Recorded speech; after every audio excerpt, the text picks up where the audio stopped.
뉴스 정면 승부. 이동영의 뉴스 정면 승부.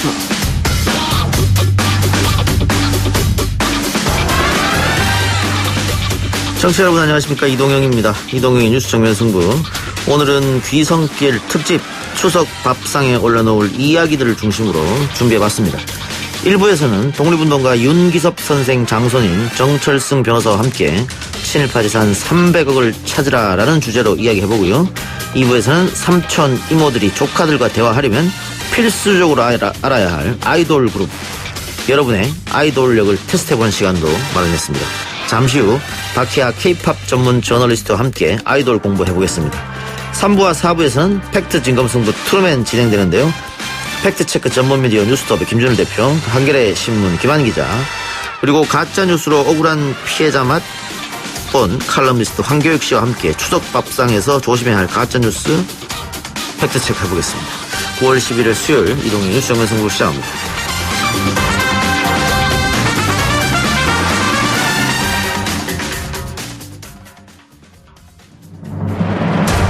이 작가는 독하다. 이 작가는 거칠다. 이 작가는 솔직하다. 이 작가는 눈치가 없다. 그는 할 말은 한다. 할 말은 한다. 정치 오타쿠 이 작가의 독설. 뉴스 정면 승부.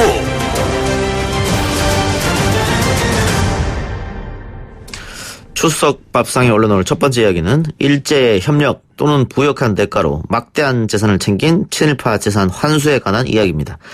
지난 6월 26일 충격적인 판결이 하나 있었죠. 친일파 이혜승의 손자인 이우영 서울 그랜드 힐튼 호텔 회장을 상대로 국가가 소송을 냈는데요. 결과는 어떻게 되냐. 딱 한 필지 면적으로는 4제곱미터만 소유권을 이전하라고 선고했습니다. 3.1운동 100주년인 올해 친일 잔재 청산의 현실을 여실히 보여주는 소송의 결과라고 할 수 있겠죠. 광복회 고문 변호사로 원고 측 소송에 참가한 정철승 변호사를 스튜디오에 모셨습니다. 어서 오십시오. 네, 안녕하세요. 정철승입니다. 예, 변호사님은 규훈 윤기섭 선생의 장손이신데요. 네. 윤기섭 선생님 어떤 분인지 소개가 좀 필요할 것 같습니다. 예, 제 외할아버지 규훈 윤기섭 선생은 1911년에 만주 서간도로 망명을 가셔가지고 거기서 그 독립군 양성학교로 유명한 신흥무관학교 설립을 하셨습니다. 예. 그래서 10년 동안에 독립군을 약 한 3,500명 정도 양성하시다가 예. 만주사변이 벌어진 1920년에 신흥무관학교 문을 닫으니까 상해 임시정부로 건너가셔가지고 해방될 때까지 이제 국무부장, 국방부 장관, 그다음에 의정원 의장, 지금으로 치면 국회의장 등의 요인을 역임하셨던 독립운동가십니다. 예. 임시정부에서도 오랜 활약하셨고 민족혁명당에도 계셨고. 네. 상해에서 이진으로 귀국하셨죠. 그 일치는 뭐 잘 아시다시피 이제 요인들만 급하게 하셨던 거고요. 그다음에 이제 가족들이 약 한 250여 명이 중국에 남아 있었는데 그분들을 다 인솔하고 6개월에 걸쳐서 중국 대륙을 횡단해 가지고 단 한 명의 낙오자도 없이 인솔하는 책임을 맡으셨는데 거기까지가 제 할아버지가 임시정부에서 맡으셨던 그런 역할이셨습니다. 예, 안타깝게도 상해에서 망명 가서 독립운동 하셨던 분들이 광복된 조국으로 돌아올 때 큰 환영을 받지 못해서 참 많이 좀 씁쓸했을 것 같은데. 네.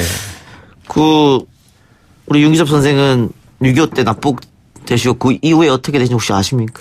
1950년에 그 2대 국회 총선이 있었는데요. 예. 그때 제 할아버지가 이제 서대문구에서 출마를 하셔가지고 당선되셨었어요. 예.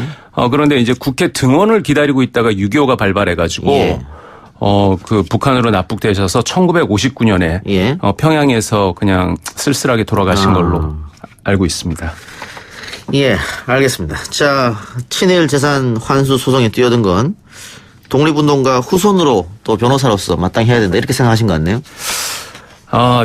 독립운동가 후손이 이런 것까지 하면 안 되죠.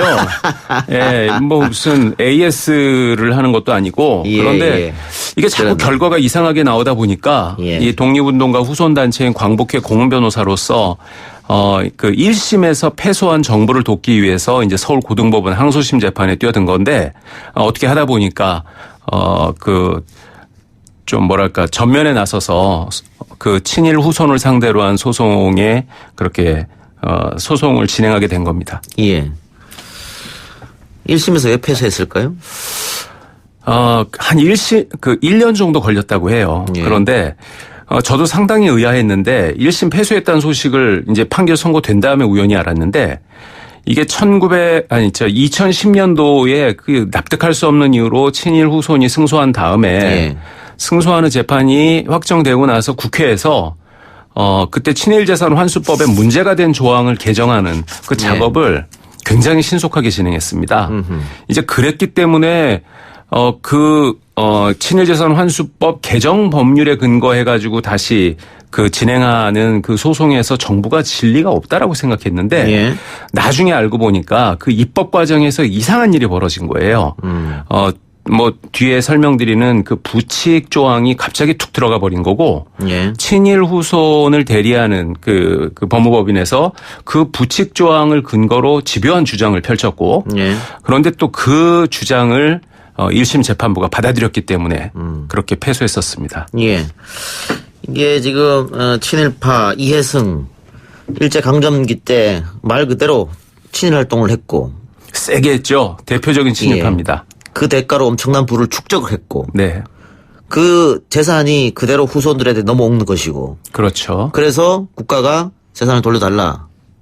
부당하게 축적한 재산이기 때문에. 반역 재산이기 때문에 몰수를 하는 것은 문명국가의 기본 원칙입니다.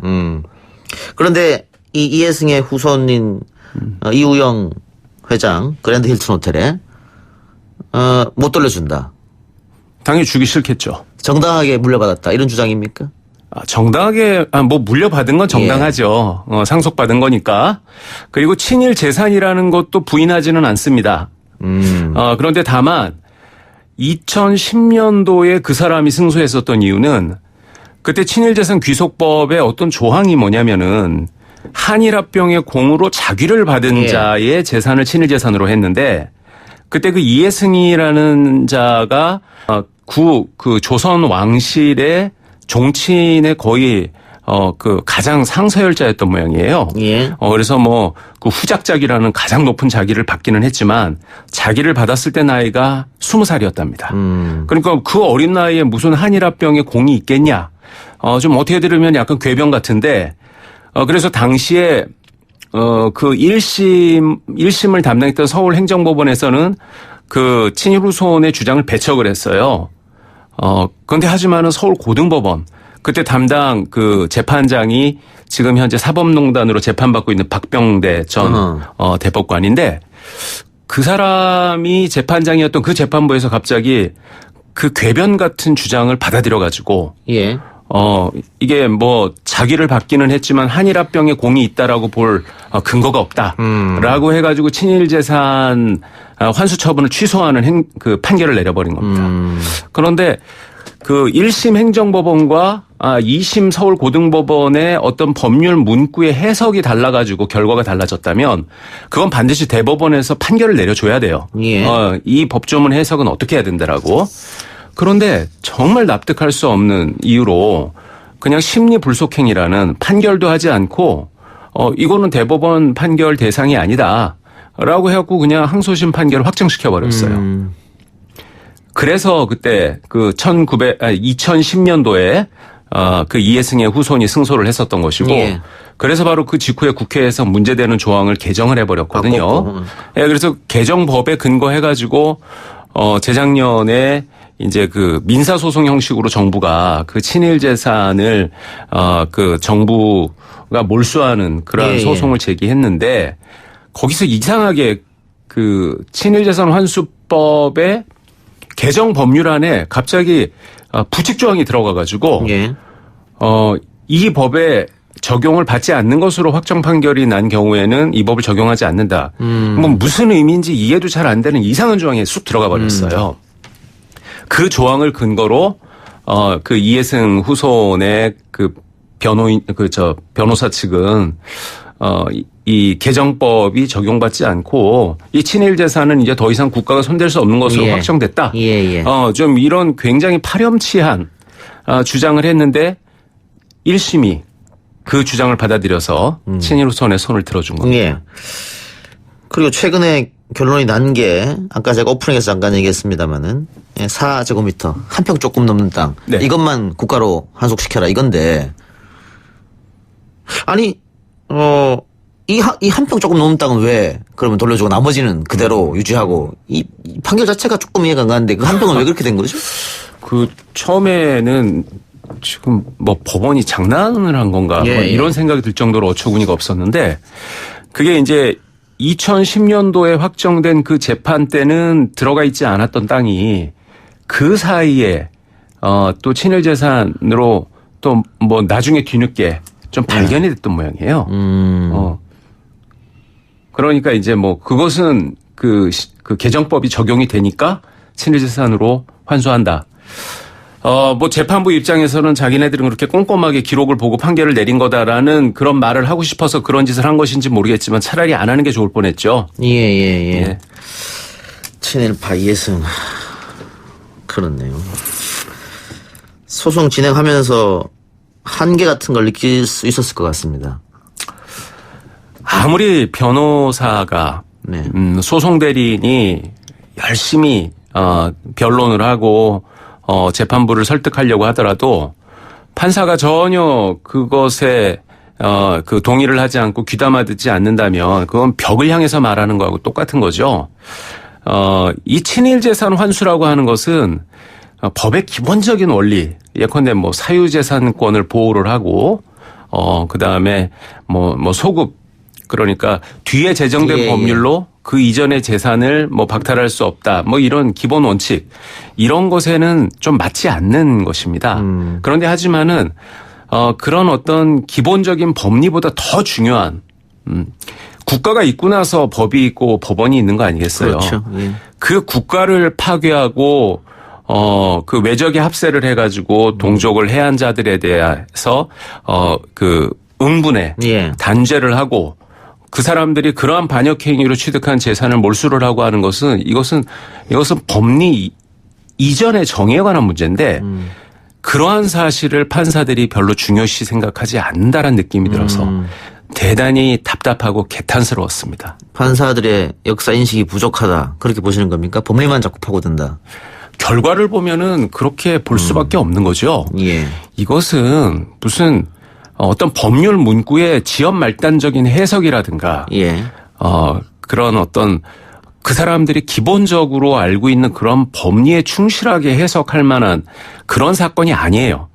예, 이거는 역사적 정의와 그다음에 친일재산 환수법이라는 법의 입법 취지 그리고 개정 취지 그리고 우리의 국가사회적인 이 소송이 가진 의미 이런 것들을 고려해서 판결을 내려야 되는 건데 이런 걸 고려하면 절대로 친일 후손, 친일 반역자 후손의 손을 들어줄 수 없는 거죠. 어떻습니까? 광복 후에 친일의 후손들이라고 할 수 있는 사람이 기득권 세력으로 올라섰었거든요. 대한민국에 소위 말하는 주류 세력으로 자리를 잡았죠. 사법부도 그런 맥락의 일환이다. 이렇게 혹시 보십니까? 안타깝게도 우리나라는 그 해방 이후로 그러한 그 친일 반역자들에 대한 어떤 단죄, 역사 청산이 이루어지지 못했죠. 반민특위의 실패로 끝났죠. 그렇죠. 네. 2차 대전 이후에 그러한 반역자들을 처단하기 위한 특별법원, 특별법령이 그 제정된 국가들은 전 세계적으로 22개, 22개 국가가 있었는데 그중에 우리나라도 포함됩니다. 예. 그런데 그런 반역자를 처단하는 데 실패한 나라는 우리나라가 유일합니다. 예. 대단히 부끄러운 건데 예. 일제시대 때 그 일제 부역을 하고 동족을 해한 그러한 자들을 이제 그 친일 부역 또는 반역자라고 얘기를 하는데 사실 해방 후에 그 일제시대 때 판검사하던 그런 법조인들은 100% 그 기준에 부합됩니다. 그 사람들은 친일 반역자라고 다 불러야 될 건데 그런데 단 한 사람도 일제시대 때 그런 행위를 한 것을 진심으로 참여를 하고 또 공직에서 본인이 물러나거나 아니면 더 이상 공직을 봉직을 맡지 못하는 그런 어떤 페널티를 당하지 않았어요. 바로 그 사람들이 우리나라의 법원장이 되고 대법관이 되고 대법원장이 됐고 지금 현재 그 검사와 판사들이 동경하는 그러한 그 사법부 검찰의 큰 어른이 된 거죠. 저는 이것이 우리나라 법원 검찰의 DNA라고 생각합니다. 예, DNA다. 양승태 대법원에서 내린 결론만 봐도 알 수 있다. 그런 생각도 드네요. 그건 아주 DNA에 충실하게 행동한 거죠. 예. 오히려 뭐 일본 기업의 편을 들지 않았냐 이런 의구심까지 들었으니까. 일본의 사법부라고 보더라도 예. 대단히 그 어떤 국가와 국민의 이익에 충실하게 행동을 했었다라고 할 정도로 그 반역적인 행태를 보였죠. 대한민국 강제징용 대법원이. 판결 같은 경우에도. 그렇습니다. 예, 알겠습니다. 반민족 행위자의 재산. 그 친일파 이해승 같은 경우에도 반민특위에 체포됐었다가 반민특위가 와야 되니까 풀려나 버렸거든요. 그럴 수밖에 없는 게 그 이해승은 그 한일합병의 공으로 일제로부터 자귀를 받았었던 한 60여 명 중에서 가장 높은 자기는 후작을 받은 자고요. 예. 그다음에 그 후로 그냥 모든 그 친일 반역자들의 단체의 대표를 맡아서 그런 친일 반역 행각을 가장 활발하게 했던 자였습니다. 예. 그러니까 해방 후에 친일 반민족 행위를 했던 사람들을 처벌하지 못했고 네. 그 재산이 그대로 후손에 들어와서 70년, 80년이 지난 지금 그 재산은 그대로 후손에게 갔다. 국가가 하나도 돌려받지 못했다. 돌려받는 게 아니고 환수죠. 몰수하지 못했다. 네. 이런 아쉬움이 있는 거네요. 알겠습니다. 자, 조국 법무부 장관이 임기를 이제 시작했는데 개혁과 정의를 강조하고 있습니다. 사회 정의, 역사 정의를 바로서기 위한 책임은 당연히 법원, 사법부, 검찰 다 있을 것 같습니다. 그렇죠. 네. 반역을 한 자들이 그 반역 행위가 단죄되지 않고 반역으로 얻은 이익을 오히려 그 국가의 법원이 보호해주는 그런 나라는 망할 수밖에 없습니다. 예. 그렇기 때문에 이해승 판결은 국가를 망하게 하는 판결인데 법원이 그 국가의 어떤 정의, 그다음에 국가의 존립을 위한 어떤 숭고한 사명을 가지는 최후의 보루라고 말하는 것은 바로 그런 중요한 역할을 하기 때문입니다. 그런데 이해승 판결은 법원이 그러한 중요한 역할을 방기해버린 예. 대단히 수치스럽고 개탄스러운 판결입니다. 예. 그것은 바뀌어야 된다고 생각합니다. 국가에서 어떻게 상고하겠습니까? 지금 상고심 진행되고 있고요. 예, 진행되고 있습니까? 예, 결과를 지금 기다리고 있습니다. 어떻게 결과가 나올까요? 뭐 대법원이 정신을 차린다면 당연히 국가가 승소하고 친일 재산은 환수돼야 되겠죠. 예, 예. 알겠습니다. 끝으로 하실 말씀 더 있으면 하시기 바랍니다. 네. 지금 그 우리나라가 정의와 원칙, 그다음에 정상적인 그러한 상식이 바로 서는 사회가 되기 위한 여러 가지 진통을 겪고 있습니다. 그런데 이 이해승 친일재산 환수 소송이 그러한 진통의 아주 뜻있는 결과의 하나로서 좀 그 국민들 눈에 가시적인 성과로서 보여질 수 있도록 그렇게 제대로 판결이 선고되기를 바라는 마음이 간절합니다. 예, 오늘 나와주셔서 감사하고요. 지금까지 독립운동가 윤기섭 선생의 장손인 정철승 변호사였습니다. 수고하셨습니다. 네, 감사합니다.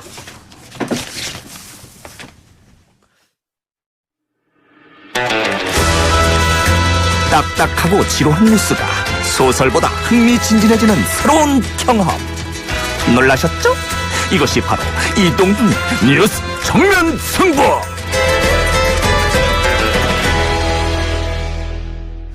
온 가족이 모이는 명절에 커가는 조카들과 대화하기는 쉽지 않을 것 같습니다. 조카들과 어떤 주제로 이야기할까 고민하신다면 가장 쉬운 주제인 아이돌 이야기를 꺼내보면 어떨까요? 잘 몰랐던 아이돌, 적당히 아는 척으로 센스 있는 삼촌, 이모가 되어보기 위해 요즘 아이돌 그룹들을 알아보는 시간을 마련했습니다.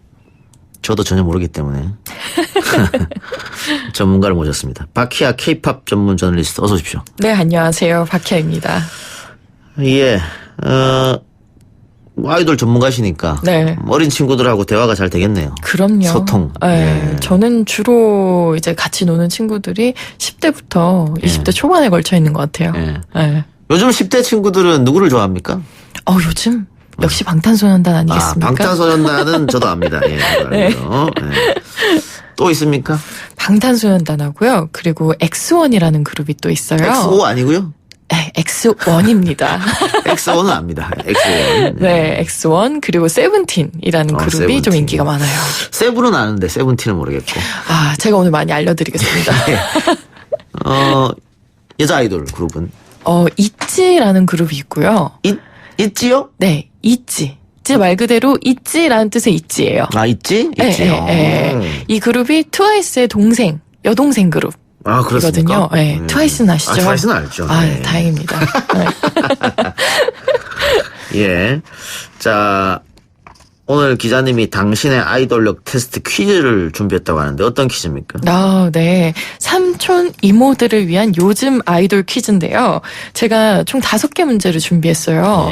네, 지금 모든 삼촌 이모들을 대표해서 이제 답을 해주시면 되는데요. 예. 일단 1번. 아, 제가 답하는 겁니까? 그럼요. 네. 그래요. 일단 1번 질문 드리겠습니다. 거짓말하면 생각나는 노래와 가수는? 자, 이 방송을 듣고 있는 청취자 여러분들, 또 유튜브 실시간 보고 계신 분들도 댓글 달아주시기 바랍니다. 저는 생각나죠? 거짓말하면. 네. D.O.D. 아, 그래도 이 정도면은 괜찮습니까? 좀 네, 양호하다는 생각이 듭니다. 예. 왜냐면 김추자 안 한 게 다행입니까? 네, 그렇습니다. 근데 또 요즘 친구들 같은 경우에는 예. G.O.D 말고 빅뱅의 거짓말이나 뭐 티아라의 거짓말, 예, 그리고 매드 클라운이라는 이제 힙합 가수의 거짓말을 떠올린 친구들이 많아요. 예. 그렇군요. 그렇죠.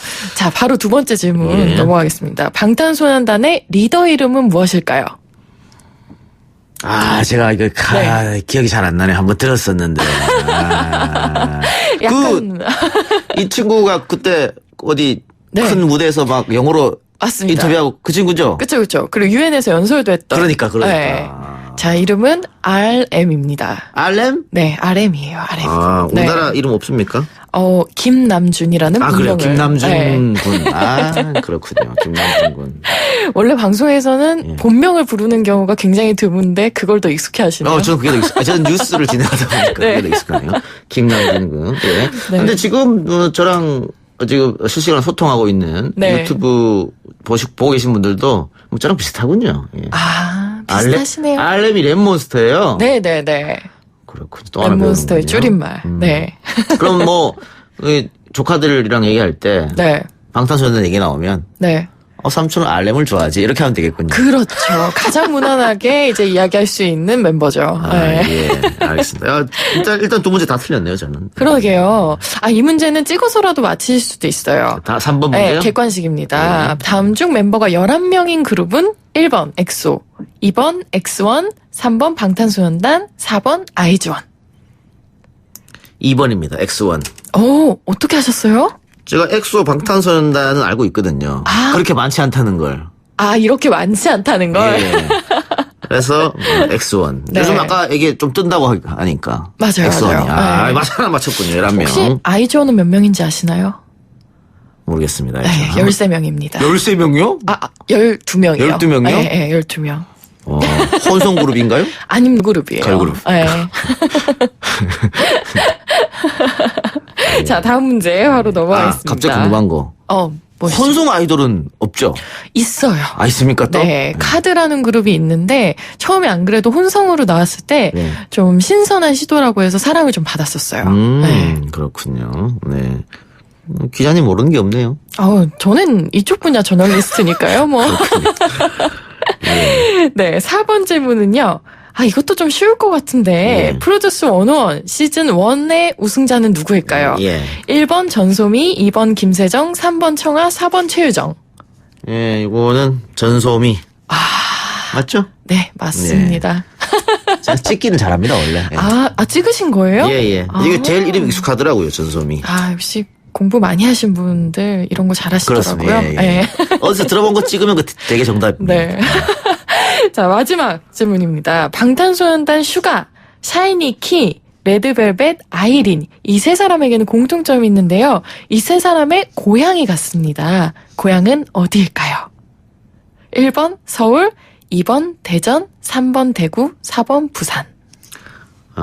방탄소년단의 슈가, 샤이니의 키, 레드벨벳, 아이린의 고향이 같다고요? 네. 전 아까 샤이니의 키 그래서 네. 샤이니라는 친구 키가 몇이냐 뭐 이런 거 묻는 줄 알았더니 아니거든요. 키라는 친구가 키라는 있습니다. 친구가 또 있군요. 네. 예. 고향이 어디냐? 네.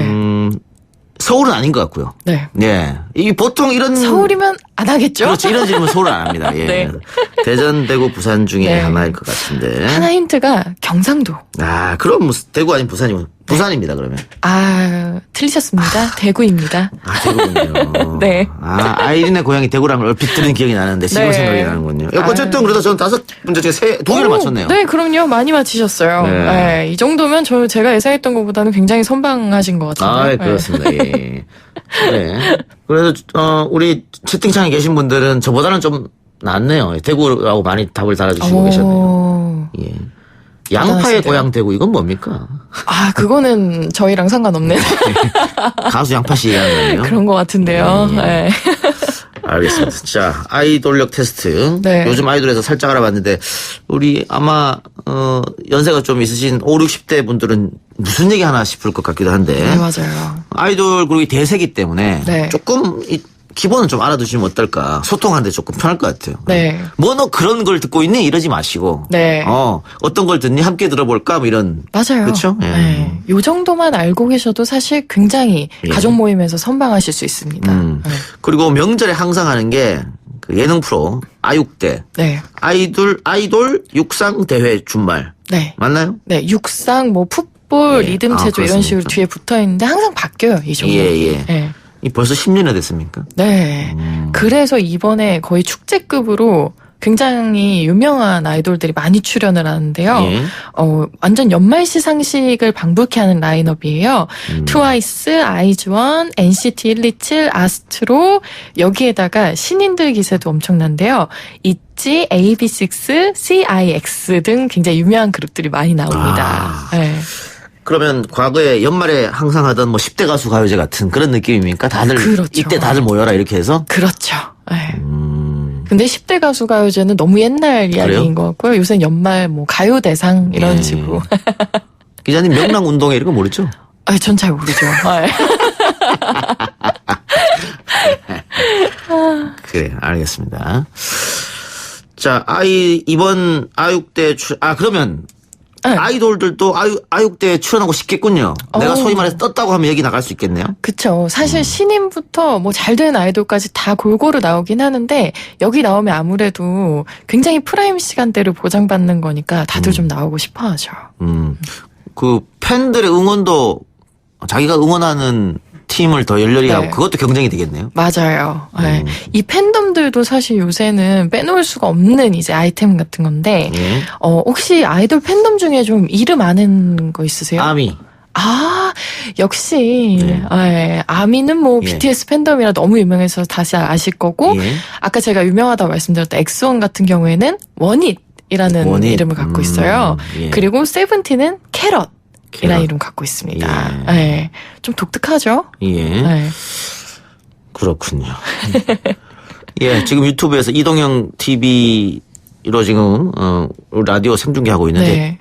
이동형 TV에서 이동형의 탑골 공원이다 이런 얘기를 하고 계시고 뭐 지금 여기 들어와지만 네. 이동형 TV 유튜브에 한 300분 정도 들어와 계시는데 네. 평상시보다는 많이 줄어들었네요. 오늘부터 명절이기 때문에 줄어든 것 같은데 이분들 거의 이제 다 제 팬들이거든요. 아, 이런 분들이 근데 이분들이 아직 이 명칭이 없어요. 아미 같은 하나 지어야겠는데. 하나 지어서 여기 보면은 아이돌들도 팬들한테 공모를 받아서 이름을 많이 지어요. 예. 그러니까 한번 공모 받으셔가지고 지금 선택하세요. 예. 팬클럽 이름 한번 달아봐 주십시오, 여러분. 이러다 정말 탑골공원 되는 거 아닌가요? 예. 예. F킬라 이런 게 왜 올라온지 모르겠네. 알겠습니다. 자. 네.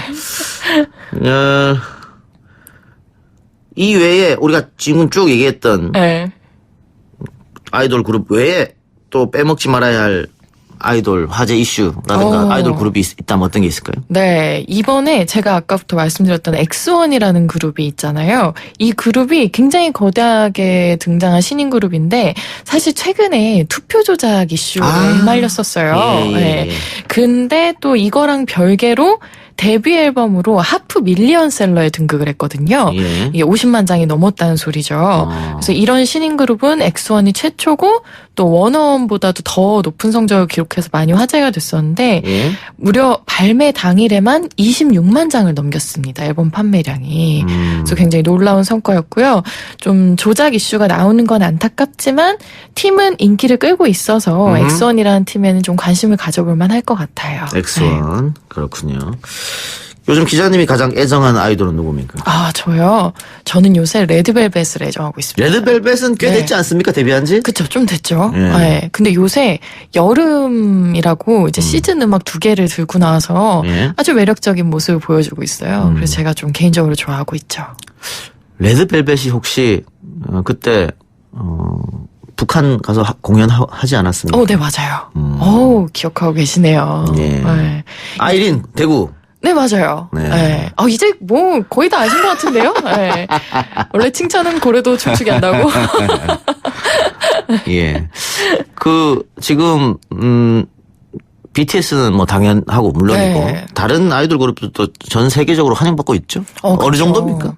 반응이 상당히 좋은 편이고요. 예전에는 뭐 유튜브 같은 데서 보면은 우리나라 사람들의 댓글이 많이 달렸다 하면 지금은 거의 전 세계 팬들, 그러니까 저희가 알 수 없는 외국어까지도 모두 다 이제 K-pop 아티스트들에게 호응하고 있을 정도로 굉장히 많은 댓글이 달린 거 볼 수 있죠. 예.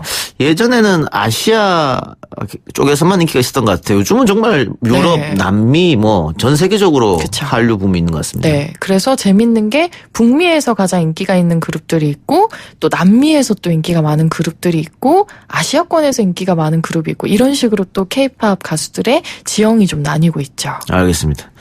예. 팬클럽 이름을 공모했는데 네. 뭐 F킬러가 제일 많고요. 예. 1118님께서 이 작가야 이렇게 오님께서 네. 이동형 아재의 줄임말 형제. 예. 네. 저랑 비슷하죠 수준이? 또 유치합니다. 그러게요. 마음에 드시는 걸로 하나 선택하시면 될 것 같아요. 네. 유교 탈레반 이건 뭡니까? 예, 하여튼 고맙습니다, 여러분들. 예. 자, 마지막으로 네. 노래 아이돌 노래 한 곡 들어볼 텐데요. 네. 추천해 오셨죠? 어떤 곡입니까? 그럼요. 제가 있지의 IC라는 곡을 가지고 왔는데요. 이거는 얼음 얘기할 때, 시원하다는 얘기할 때 IC예요. 예. 근데 습기 찬 여름을 이기는 데는 확실히 아이돌 가수 노래만 한 게 없거든요. 예. 그래서 이제 레드벨벳과 또 쌍벽을 이루고 있는 걸그룹 중에 하나로 IC를 발표한 있지가 있기 때문에 이 곡을 제가 들고 와봤습니다. 걸그룹이라는 얘기죠? 있지. 네. 데뷔한 지 얼마 안 됐죠? 네, 올해 데뷔했어요. 올해. 네. 예. 있지의 IC.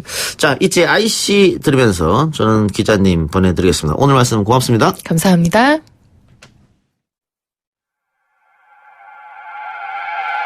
Hey, hey, hey! Yo.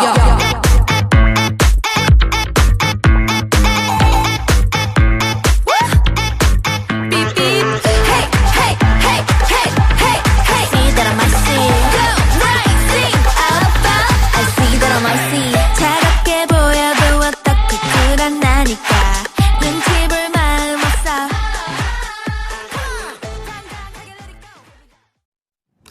1, 2부 순서 마치고요. 저는 뉴스 듣고 3부로 찾아뵙겠습니다. 아 글쎄 안 들려 들을 뉴스 없어 아무 뉴스도 귀에 들어오지 않아 듣고 또 들어도 들을 뉴스 없어 만든 게 이 프로야 이동영의 뉴스 정면 승부.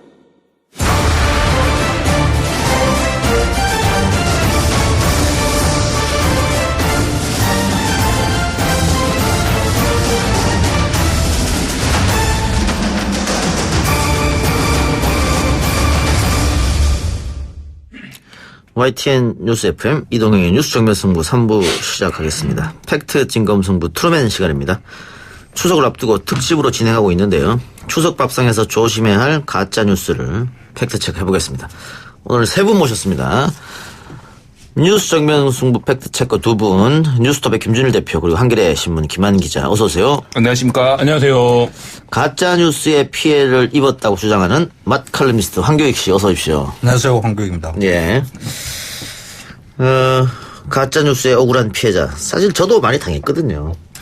그러니까 이거 왜 이걸 왜 하자 그러는지 모르겠어요. 지금. 바로 잡아야 될 거 아닙니까?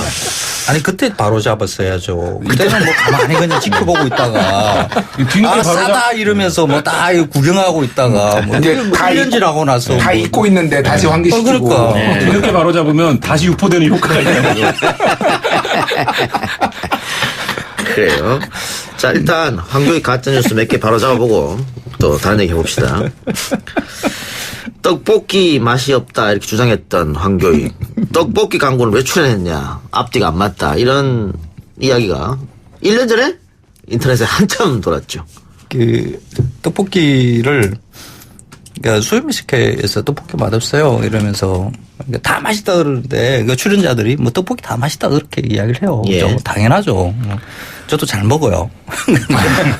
왜 맛없다라고 이야기를 하냐 그러면 우리가 일상에서 늘 맛있다고 먹는 것들이 사실 불량식품일 가능성이 높아요. 떡볶이 사실 학교 앞에서 팔면 안 되는 원래 안 되게 하려고 그린푸드존 안에서 못 파는 음식으로 넣으려고 검토를 했던 적이 있을 정도의 음식이거든요. 그런데 그런 음식을 두고 맛있다 그러는 것은 이 마칼루니우스로서의 그 책무를 다하는 게 못 되는 거죠. 그 제일 문제되는 불량식품이라고 봐야 돼요. 설탕입니까?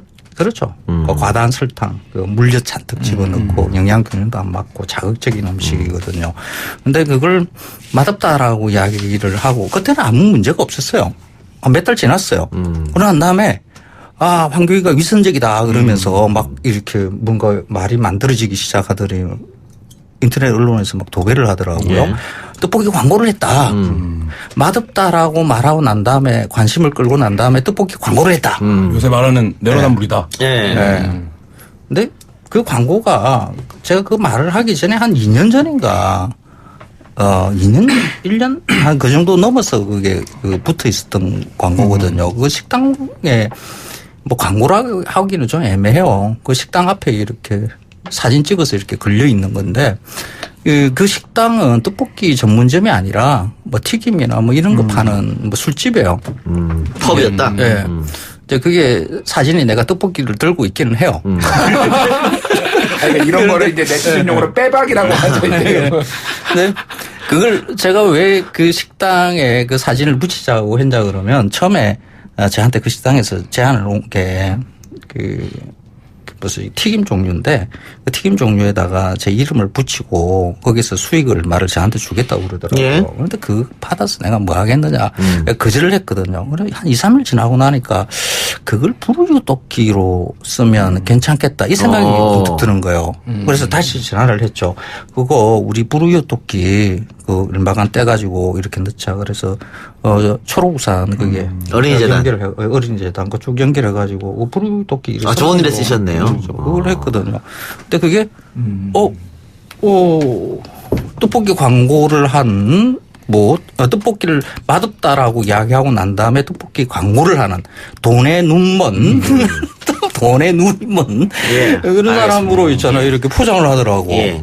근데 그게 진짜 아무리 제가 그 사실을 바로 잡아줘도 바로 잡히지가 않는다라는 것에 가짜뉴스라는 게 정말 대단한 거구나. 이미 사람들은 떡볶이 광고한 황교익으로 인식을 해버렸기 때문에 안 되죠. 시기와 진행 과정 결과가 다 달랐다. 지금도 똑같아요. 지금도 내 검색어에 보면 연관 검색에 황교익 떡볶이가 있어요. 예. 떡볶이 아이콘. 예, 저도 소위 말하는 황교익 논란 때 인터넷을 많이 봤는데 이런 이야기 또 돌더라고요. 불고기는 야키니쿠의 번역어다. 황교익 이거는 그래서 친일파다. 뭐 이런 거. 아니요, 이게 야끼니쿠 불고기라는 말이 야끼니쿠의 번안어일 수 있다라는 게 제가 이야기를 한 거거든요. 그것도 수요미식에서 한 이야기예요. 그때도 아무 문제 없었어요. 말을 했을 때는. 근데 그게 또 몇 달 지나고 난 다음에 이걸 가지고 또 말을 만들기 시작하는 거예요. 그게 최종적으로 어떻게 나왔냐 그러면 야끼니쿠가 한국의 불고기가 됐다. 그렇게 내가 이야기를 했다. 라는 것으로 그러니까 마치 돌아요. 불고기가 일본에서 유래된 음식인 것처럼 말했다. 그렇죠. 그렇죠.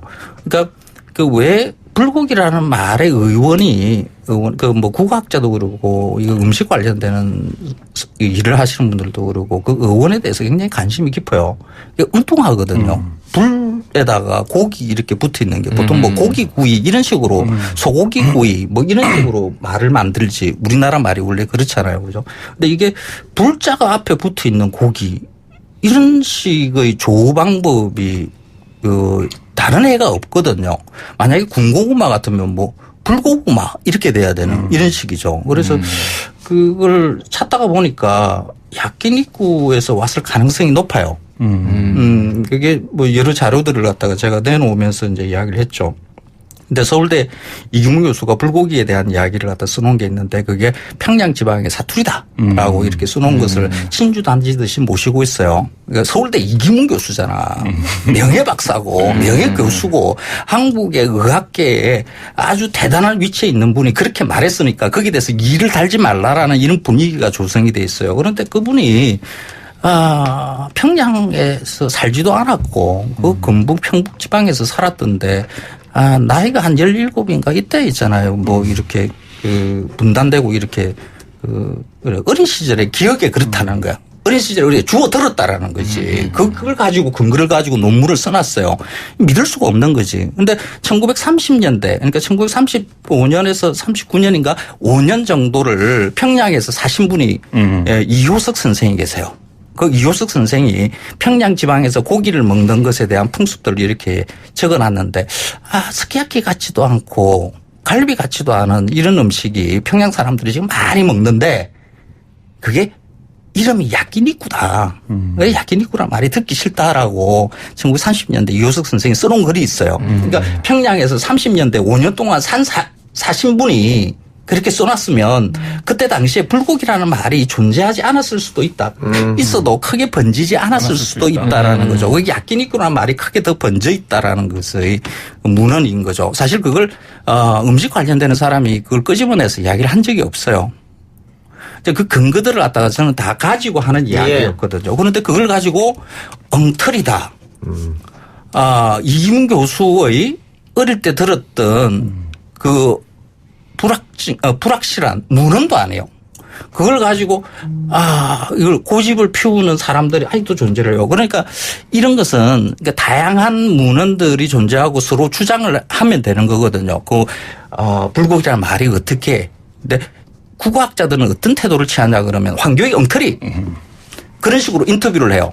그래서 제가 자료를 내놓고 토론하자 그러니까 가만히 조용히 이때까지 있잖아요. 한 명도 안 나왔어요. 토론하자는 판에는 안 나와요. 그래서 제가 그분들한테 지금 이 자리에 들어서 이야기할 거 특히 서울대 국문과 출신 여러분들 교수 여러분들 나와서 같이 토론합시다. 예, 알겠습니다. 예. 아니 숨지 마시고. 결론 내면 단어의 문제 비급해. 단어의 문제였지 음식물 자체가 일본에서 너무 그렇게 얘기한 적 없다는 얘기죠. 그 말을 가지고 야끼니쿠가 불고기가 야끼니쿠에서 왔다라고 그렇게 만들어서 언론에서 그렇게 보도를 해요. 예. 그게 이게 뭔 말이 되는 이야기인가 하는 것이 왜 이런 가짜 뉴스를 뻔뻔스럽게 근데 제가 이 이야기를 계속해서 바로 잡아줘도 내가 바로 잡았다라는 것에 대해서 보도가 안 돼요. 왜 이런 일이 벌어지고 있는가 하는 것을 우리 스스로 좀 많이 생각을 해봐야 돼요. 딱 그거거든요. 클릭수 올리기거든요. 조회수. 예. 누군가를 욕하는 것으로 만들어져 있는 험담하는 것으로 만들어져 있는 제목에는 아무래도 클릭을 많이 하게 돼 있어요. 그런데 그것을 해명하는 그런 기사에서는 클릭이 잘 안 돼요. 그래서 가짜 뉴스들이 보통 보면 험담하는 것이고 그게 끝없이 반복해서 돌아가는 거죠. 오프닝 때 이거 왜 하냐 그러더니 굉장히 강구해서 굉장히 오래 하시네요. 아니 이거 분명히 풀어야죠. 이런 그러니까 제 케이스를 다른 여러 경우에 그냥 대입해 보면 그대로 똑같아요. 그래요. 가짜 뉴스들은 다 똑같습니다. 얘기하시다 보니까 분노하셨어요. 분노할 수밖에 없는 게 한국 언론판을 이런 그 언론사들과 기자들에 의해서 엉망으로 만들어져 있다라는 예. 것 때문에 예. 분노를 하는 거예요. 황교익 칼럼니스트 이야기는 조금 이따가 다시 한번 하기로 하고요. 뭐 일단 이 불고기 또 갈비 뭐 이런 시스템 저도 일본에서 공부를 해봤습니다만 일본 사람도 다 한국에서 넘어온 음식인 걸로 알고 있고요. 또 소의 부속물 있지 않습니까? 창자라든가 이거 그대로 우리말 창자로 써서 또 먹고 있기도 하고 호르만야끼라고 하는데 그렇게 하고 있습니다. 그러니까 일본 사람도 그렇게 생각하고 있다는 거 오해는 없으시기 바라고요. 자 이제는 다른 가짜뉴스 한번 해봅시다. 지금 유튜브에서 조국 관련돼서 가짜뉴스가 좀 많이 나온다고 하던데 이거 팩트체크 한번 하죠. 뭐 지금 정치 유튜브들이 다 급격하게 성장하고 있다 이렇게 말할 정도로 굉장히 정치 뉴스의 호황이고 지난 한 달 동안 뭐 조국을 키워드로 해서 한국 사회가 돌아갔다고 해도 과언이 아닌데요. 그러니까 이 부분의 상당 부분, 그러니까 조국 후보자도 뭐 인사청문회나 기자들과 했던 간담회에서 가짜 뉴스들을 꼽기도 했는데 뭐 그때도 몇 가지를 꼽았지만 사실 이제 정제되지 않은, 그러니까 정제된 뉴스들도 문제다 지금 이렇게 지적하시는 분들도 있는데 정제되지 않은 이제 이야기들이 유튜브에서 뭐 그야말로 엄청나게 많이 유통이 됐었는데요.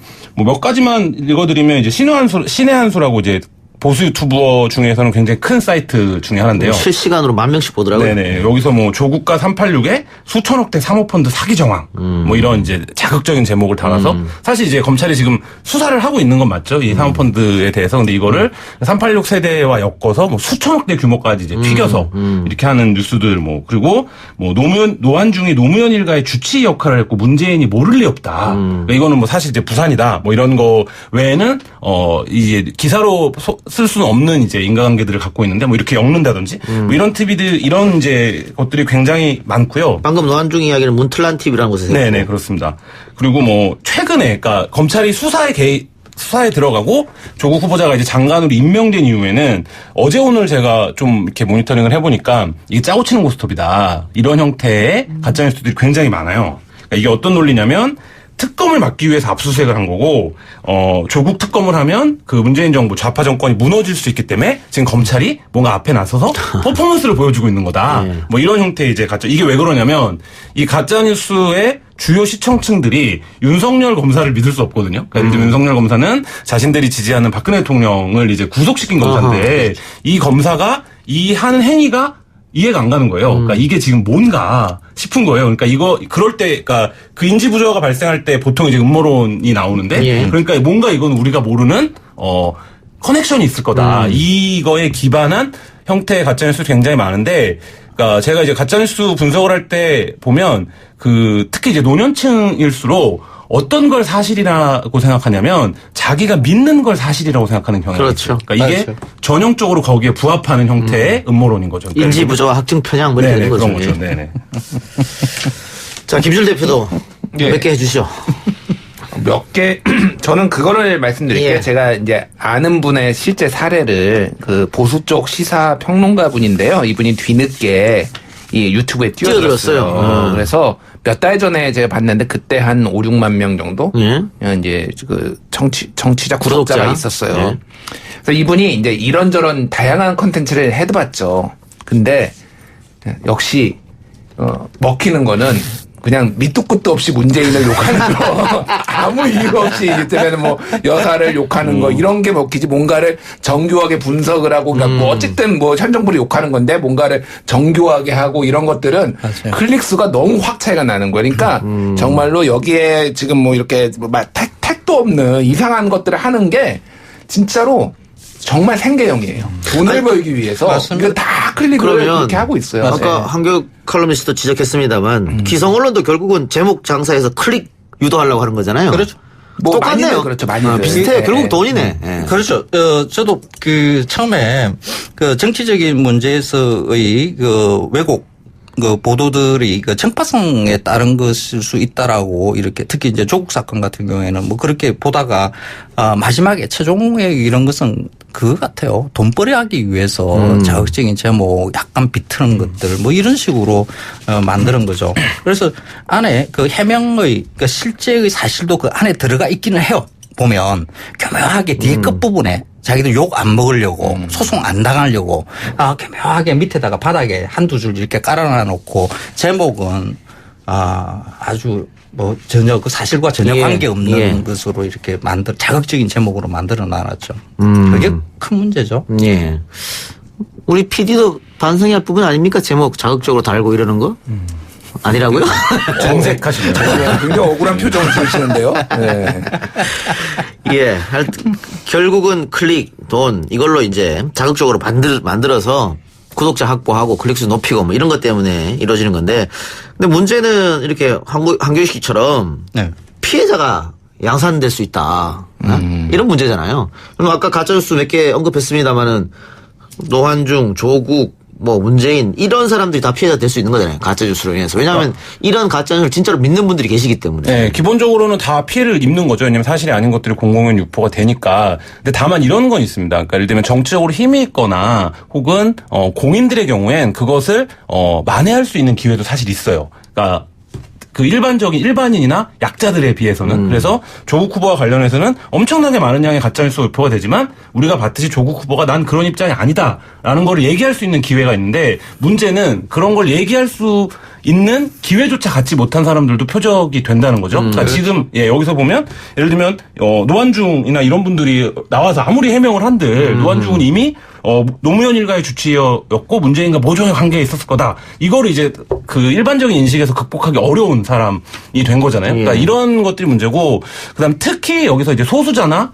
그 약자들이 혐오를 받을 경우에 그 자체로 내가 이 존재해야 되는가 이런 거에 대한 회의를 가질 정도로 피해가 치명적이기 때문에 사실 이제 가짜뉴스의 문제는 그런 거가 가장 그걸 어떻게 구제할 거냐. 그리고 이 문제가 뭐냐면 과거에 비해서 비교할 수 없을 정도로 급속도로 퍼지고 빨리 사실화되고 또 소용돌이처럼 없어져 버리고 뭐 이런 문제들이 계속적으로 반복되기 때문에 주기적으로 그러니까 그 부분이 사회적으로 가장 큰 문제라고 할 수 있습니다. 예. 이번에 새롭게 방송통신위원장에 임명된 분이 이제 가짜뉴스에 대해서 언급을 했습니다. 조금 규제가 필요하지 않느냐. 그리고 야당 같은 경우에는 표현의 자유를 이야기하면서 가짜뉴스를 어떤 식으로 규제를 할 거냐 반발할 모습도 보였었는데 이게 결국은 이건 어떻게 풀어야 된다고 보십니까? 저는 규제에 대해서는 반대예요. 예. 자칫 그 표현의 자유를 그 훼손시킬 수 있기 때문에 거기에 대해서는 규제하는 것, 법적 규제는 반대를 합니다. 마음대로 떠들게 내버려 둬야 되는 거죠. 가짜뉴스도 그냥 가짜뉴스대로 그냥 유통되게끔 내버려 두는데 중요한 거는 수용자죠. 그걸 가짜인가 사실인가 하는 것에 대한 분별을 키울 수 있는 수용자들에 대한 뭐 교육이라든지 그런 뭐 지적 능력이라든지 그 뉴스의 분별을 할 수 있는 그런 것이 좀 있어야 되는 거 아닌가. 그러니까 언론이 왜 저 모양이야? 왜 저리 천박해? 하고 이렇게 들여다보면 언론만 들여다볼 것이 아니라 그것을 적극적으로 수용하는 사람이 있기 때문에 언론이 그러는 거거든요. 그 자극적인 제목이 달리는 것은 클릭을 하는 수용자가 있기 때문에 그렇다고 봐야 돼요.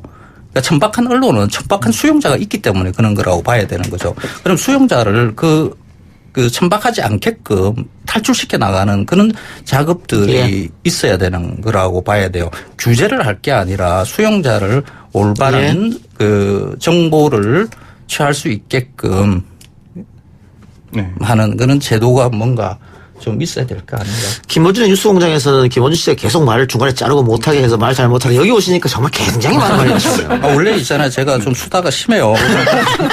그래서 시간을 안 줘가지고. 거기 시간을 안 주니까. 예. 저는 다 들어주는 진행자입니다. 두 분 짧게 말씀하십시오. 가짜뉴스 규제에 대해서. 가짜뉴스 규제는 사실 이제 뭐 유럽이나 여러 나라들에서 어떻게 규제할 건지에 대해서 이미 정책적인 논의들을 많이 진행하고 있고요. 지금 이제 황교익 선생님 얘기하신 대로 직접적으로 그거를 표현하는 사람들을 규제하는 게 아니라 플랫폼을 어떤 방식으로 규제할 거냐. 그러니까 유튜브 같은 경우도 특유의 알고리즘 통해서 가짜뉴스를 보면 그 자체로 수익이 발생하는 구조로 지금 운영이 되고 있잖아요. 그러니까 이런 플랫폼들이 사실상 가짜뉴스를 양산하고 장려한다라는 거죠. 그리고 거기서 엄청난 부를 누리고 있고 이 부분을 사회가 어떻게 통제할 거냐. 이 부분에 대한 그러니까 플랫폼을 어떻게 규제할 거냐. 이 부분에 대한 논의가 하나 있고요. 또 하나는 말씀하신 대로 표현의 자유 유씨랑 충돌하는 부분이 분명히 있기 때문에 근본적으로 가짜뉴스를 뭐 박멸하자 이런 논의는 가능하지도 않고 불가능합니다. 예. 그렇다고 하면 이 왜곡된 정보, 그릇된 정보들을 최대한 외곽으로 밀어내는 정책을 해야 되는 거죠. 그래서 그 정보에 접근하는 거를 불편하게 만들고 이래야 되는데 지금은 이제 그런 거 뭐 전혀 상관없이 무분별하게 그것들이 노출이 되니까 이런 부분들을 어떻게 관리해 나갈 거냐 뭐 이런 수준인 것 같습니다. 일단 별도의 어떤 형법을 따로 법을 만들어서 처벌을 하는 시도들이 몇 군데가 있었는데 대부분 강력한 저항에 부딪혀서 실패를 하거나 다른 나라 사람이 다른 나라 그러니까 예를 들면은 말레이시아에 그 가짜뉴스 처벌법이 생겼다가 금세 없어졌어요. 근데 왜 없어졌냐면은 이게 야당 탄압의 도구로 쓰인다라는 거고 실제 어떤 사례가 있었냐면은 총기 사고가 있었어요. 그래서 총기 사고가 있었는데 경찰이 50분 만에 출동을 했다라는 거를 유튜브에 올려서 이 가짜뉴스 요 처벌법에 의해서 처벌을 받았어요. 이 사람 일반인인데 실제로는 15분 만에 왔던 거예요. 그러니까 이 사람을 인지하기에는 정말 오래 시간이 걸려서 본인은 이제 50분이나 걸렸다고 얘기를 했지만 사실이 아니었는데 그렇다고 이거를 이제 가짜뉴스 처벌을 별도의 법으로 이렇게 처벌을 한 사례가 있어요. 말레이시아에. 그러니까 그런 것들이 이제 문제가 되는 거죠. 그래서 전체적인 전 세계의 트렌드를 보면은 별도의 법으로 처벌을 하는 것에 대해서는 좀 우려를 하고 실패할 가능성이 높다. 그래서 김한 기자가 얘기했듯이 플랫폼을 좀 더 규제를 하는 방향. 이게 이제 이를테면 독일의 사회적 네트워크법이라는 게 있는데 특히 혐오 표현, 인종차별이라든지 뭐 이런 것들에 대해서는 특히나 강하게 규제를 하는 이런 법안들이 몇 군데 유럽에 있고요. 예. 그리고 이제 뭐 우리 황교익 선생님께서 얘기를 했듯이 좀 미디어 리터러시 교육들 이게 그러니까 사실은 공범이거든요. 어떻게 보면은 포털과 언론과 독자가 사실은 이 생태계를 만들고 있어요. 다 같이. 예. 그래서 그런 부분들을 좀 바꿔나가려는 노력이 필요할 것 같습니다. 예. 네. 지금의 형법으로도 처벌할 방법은 있으니까요. 명예훼손이나 모욕이나 이런 게 있으니까. 그렇죠. 예. 그리고 아까 수용자들 이야기해 주셨는데 요즘은 이 유튜브를 이렇게 많이 보는 분들도 이 가짜뉴스에 적극적으로 대처를 하고 있거든요. 스스로가 이건 가짜뉴스라고 신고하기도 하고 뭐 플레이 딱 금방 중간에 끊기도 하고 이런 다양한. 예. 이거 역으로도 공격이 돼요. 그게 저는 뭐 음식 이야기 하려고 유튜브 걸어놔놨는데 공격받았군요. 그게 실효요가 한 번에 그냥 인사말 딱 첫 인사말만 했는데 실효요가 10만 개가 넘게 찍히는. 인싸. 아니 그게 뭐 올라가는 게 이렇게 딱 정규적으로 이렇게 올라가더라고요. 뭐 그런 작업들이 사실 있어요. 그래요. 그리고 뭐 신고돼가지고 폭파되고요. 예. 그러니까 반대 경우도 있다. 아무 정치적인 발언도 안 했는데 음식 이야기를 한다는데도 사실 지금도 그렇거든요. 알겠습니다. 예, 이 이야기는 광고 듣고 와서 계속하겠습니다. 뉴스 신동 이 작가와 함께하는 비포장 뉴스 해학 뉴스 정면 승부. 추석 특집으로 보내드리고 있는 이동희 뉴스 정면 승부 4부 이어가겠습니다. 추석 밥상에서 조심해야 할 가짜뉴스. 아까 유튜브 얘기를 쭉 했는데 지금 저도 이동형 TV로 유튜브 실시간 하고 있거든요. 여기 우리 법률 코너의 패널 신유진 변호사도 와서 댓글 달고 있거든요. 예. 악플 달고 계신가요? 혹시 악플? 아닙니다. 악플 달고 있지 않고 예. 우리 청취자들과 소통하고 있군요. 자, 계속해서 팩트 체크 시간을 한번 가져보도록 하겠습니다. 조국 장관의 딸 문제 한동안 모든 언론에 도배가 됐었는데 이번에는 나경원 자유한국당 원내대표의 아들 문제 역시 뭐 제1저자다. 뭐 이거 특혜받은 거 아니냐. 그러면서 결국은 이게 힘없는 다른 젊은 층의 어떤 여러 가지를 힘을 또 빼게 했다. 뭐 이런 식으로 지금 되고 있는데 이거 논문이다. 뭐 페이퍼다. 포스터다. 뭐 이거 좀 팩트체크 해봐야겠는데요. 그러니까. 네. 예, 뭐 제가 할까요? 하세요. 아, 예. 네. 원래 하지 않았어요? 지금 뉴스톱에서 이거 분석하지 않았습니까? 그러니까 정확하게는 저도 이 내용을 전혀 모르기 때문에 이 관련의 전공을 하신 분을 모셔다가 이게 도대체 무슨 내용인지를 일단은 설명을 하고 이게 고등학생이 쓸 수 있는 내용인지 어떤 식으로 이게 생산이 되는지를 이제 쭉 썼어요. 그래서 뭐 이게 자세한 내용은 뉴스톱 홈페이지에 와서 보시면 되고 간략하게 설명을 드리면은 이게 제목이 광전용 정맥파와 심탄 동도를 활용한 심박출량의 타당성에 대한 연구입니다. 그래서 아는 단어가 연구라는 단어 빼놓고는 하나도 없죠. 예, 타당성은 알잖아요. 타당성 이것도 좀 헷갈려요. 저도. 네.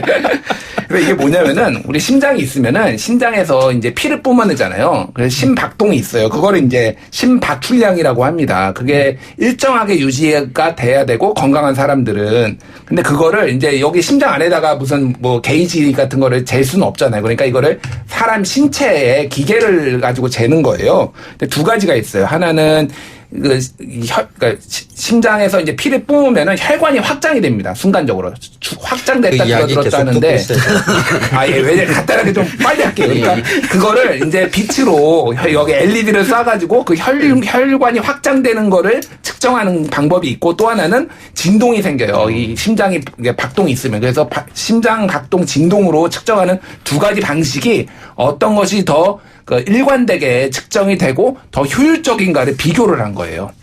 그래서 왜 이걸 비교를 했냐? 그럼 심장질환 환자가 있잖아요. 심장질환 환자가 이거를 기계를 가지고 일관되게 측정을 한 다음에 이게 문제가 있는지 아닌지를 알기 위해서 한 겁니다. 그러면은 이제 이거를 이 나경원 아들이 이거를 이제 서울대에 가서 했는데 이 서울대에 간 이 고등학생이 평소에 그 심박출량에 대해서 굉장한 관심이 있고 어떤 의료기기가 정말로 중요한지 이거를 LED로 쏘는 게 중요한지 아니면 진동이 중요한지 이런 거에 대해서 고2짜리가 굉장히 이미 관심이 있었다라고 믿을 수가 있겠냐는 거죠. 그러니까 이거는 이 서울대 교수가 자기가 평소에 하던 연구를 다 세팅을 해가지고 다 이미 다 답상을 차려주고 이 고등학생은 가가지고 데이터만 모아서 통계만 돌린 거예요. 지금 나경원 원내대표는 연구실 빌리는 것만 도와줬다. 자신의 지인이 서울대 교수가 그렇게 얘기했잖아요. 근데 그 부분이 그러면 나경원 의원의 설명대로는 어떻게 되냐면 교수가 연구실을 빌려주고 이 학생이 실험을 다 한 거예요. 그리고 자기가 논문도 썼어. 그러니까 포스터도 썼어. 근데 교수가 공동저자로 들어간 거예요. 그러니까 연구실을 렌트해주고 아무것도 연구에 기여한 바가 없는데 교수가 오히려 고등학생 논문에 엎혀진 이런 상태가 되기 때문에 말이 안 되죠. 그러니까 그걸 나경원 대표는 그렇게 이야기했어요. 특혜 아니다. 그냥 빌려준 거다. 전국에 계신 지금 고등학생 여러분들 서울대에 전화해가지고요. 내가 연구실 좀 빌리겠다고 한번 확인을 해보십시오. 서울대에 전화 폭주되고 있답니다. 안 그래도 전화를 하고 있답니다. 그래요? 연구실 빌려달라고. 그러니까 빌리는 것과 거기에서 인턴으로 그 실험 기구들을 사용하는 것은 달라요. 지금 나경원 대표의 말은 모든 그 실험에 대한 계획들 포스터 쓰는 것까지 다 해서 실험을 직접 하고 포스터 다 직접 자기의 아들이 했다라고 이야기를 해요. 그러니까 거기에 가서 실험하는 것들도 그냥 진짜 빌린 거죠. 그러니까 교수가 관여하지 않았다라는 거죠. 이런 경우가 과연 서울대에서 가능한 일인지 지금 전화로 한번 빌리기 한번 해봐야 됩니다. 자, 두 번째. 논문이냐 포스터냐. 또 포스터는 뭐냐. 우리가 그냥 흔히 생각하는 영화 포스터 그 포스터는 아닐 거 아니에요. 예. 그 뭐 포스터는 그 이제 학술 대회에 가보면은 일반적으로 이제 국제 학술 컨퍼런스가 열립니다. 그러면은 이제 그 관련해서 연구를 하던 사람들이 내 거를 좀 가서 발표할 수 있게 해달라고 해서 이제 보내요. 그러면 심사위원들이 별도에 있어요. 그러면 이제 소규모 컨퍼런스들이 그 안에서 쫙 열리고 거기에서 발탁이 이제 뽑히면은 거기 가서 이제 앞에 연단에 가서 하는 건데 그거 말고도 엄청나게 많은 숫자들이 오니까 아까우니까 그 바깥에 로비에다가 이렇게 스탠드를 세워놓고 거기에다가 자기의 연구를 큰 그 전지 같은 거 이런 거에다가 요약을 해가지고 이런 실험을 연구를 해서 이런 게 나왔습니다라고 전시를 쫙 하는 거예요. 그러면 그렇게 포스터를 붙여놓은 게 뭐 50개, 100개 정도가 쫙 있고 그러면 사람들이 가서 관심 있으면 보다가 그러면 이거는 제 연구는 이런 겁니다라고 설명을 하는 거예요. 그래서 이것도 그냥 우리가 생각하는 그런 류의 포스터가 아니라 학술이다. 학술 대회에 실제 참여한 포스터고 연구 논문에 그러니까 논문의 전초 단계 여기에서 이제 포스터가 좀 더 발전이 되면은 학술지에 게재를 이제 의뢰를 하는 거고 그렇죠. 그다음에 이제 학술지에 논문이 되는 거예요. 그래서 이거가 마치 아무것도 아닌 것처럼 얘기하는 거는 의도적으로 거짓말을 하거나 이 시스템에 대해서 완전히 무지한 거죠. 그렇죠. 그 처음에 나경원 대표가 그 말을 못했어요. 우리 아이는 논문을 쓴 적이 없어요. 논문 제1저자라 그러니까 헷갈리게 만드는 거죠. 이거 포스트라고 뒤에 가서 또 다시 이야기를 하는 거죠. 그래서 그 포스트는 사실 논문을 쓰기 위해서 쓰기 전에 있는 그 실험의 설계며 실험에 대한 데이터며 결론이며 이런 게 다 들어가 있는 상태거든요. 그냥 연구를 한 거예요. 똑같이. 그렇죠. 그러니까 이걸 갖다가 논문으로 봐야 되는 거지. 그러니까 논문이란 이름이 안 붙었다고 해서 논문이 아닌 것으로 이렇게 이야기하면 안 되는 거죠. 그러면은 이게 그 학회라는 게 EMBC라는 학회고 여기에 참여했던 다른 한국 학생들도 있거든요. 그렇죠. 대학원생들. 그 대학원생들이 저한테도 이메일을 보내왔어요. 이거를 그냥 일반적으로 포스터로 가면 우리가 자존심이 너무 상한다.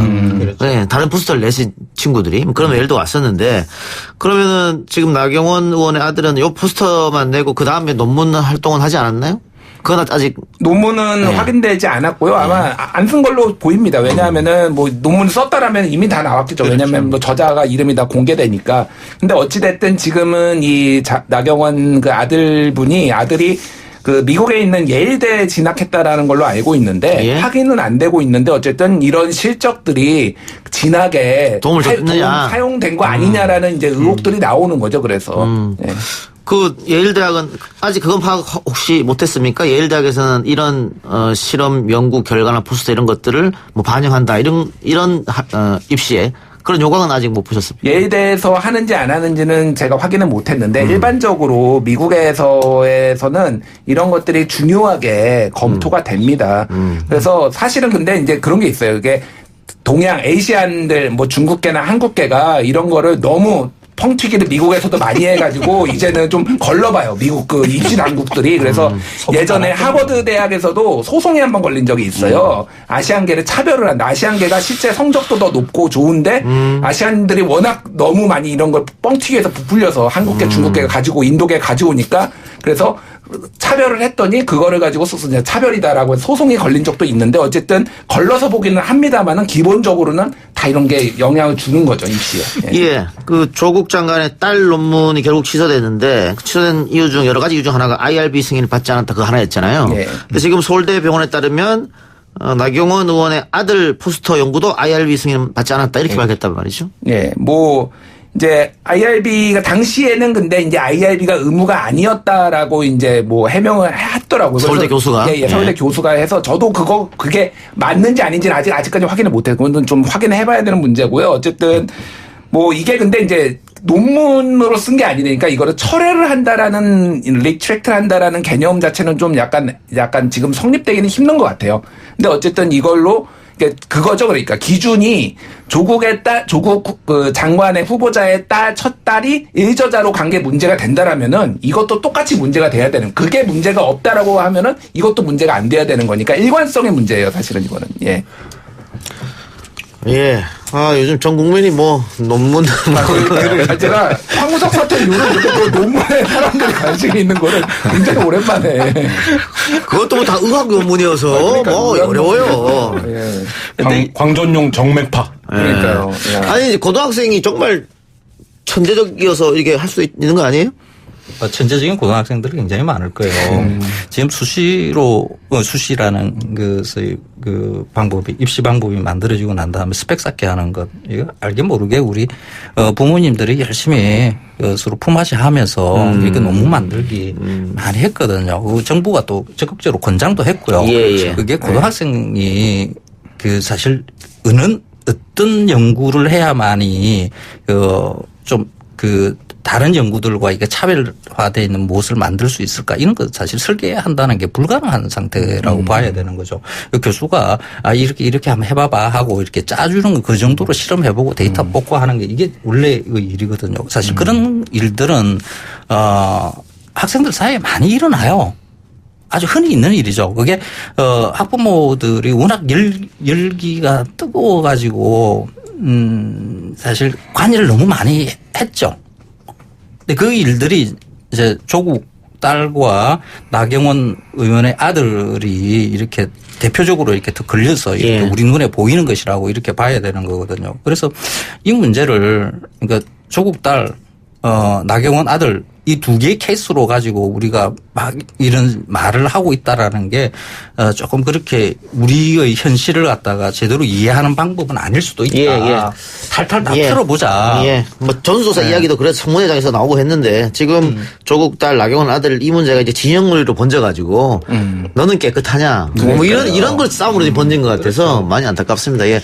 대통령도 뭐 차제 입시 문제에 대해서 한번 고민해보라고 이야기했으니까 우리 모두 입시 문제에 대해서 고민해볼 시간이 가졌으면 좋겠고요. 하나만 부연 설명드리면은 이미 이게 오래전부터 문제가 돼가지고 이런 논문들을 대부분의 대학에서는 이제 보지 않습니다. 그렇죠. 이미 요즘 안 안 보고 보죠. 있어요. 예, 꽤 맞습니다. 됐어요. 예. 알겠습니다. 자, 세 분과 함께한 추석 특집 가짜뉴스 얘기 이게 여기서 무슨 추석 특집이야. 모르겠습니다. 선생님 보시고 음식 얘기를. 그러니까 나도 있어. 지금 추석 특집. 떡볶이 얘기했지 않습니까? 아까 전에 설탕 얘기도 하고 추석 음식 이야기를 뭐 송편 이야기야. 송편 뭔 이야기하지 뭐 이러고 준비해 왔는데. 네, 세 분 오늘 감사하고요. 설날 때 합시다 그러면. 자, 마지막 엔딩곡 이적의 거짓말 들으면서 저는 물러가고 저는 추석 특집으로 다시 오겠습니다. 내일 저녁에. 예. 네. 제목 장사하는구나. 예. 다시 돌아올 거라고 했잖아. 잠깐이면 될 거라고 했잖아. 여기 서 있으란 말했었잖아. 거짓말.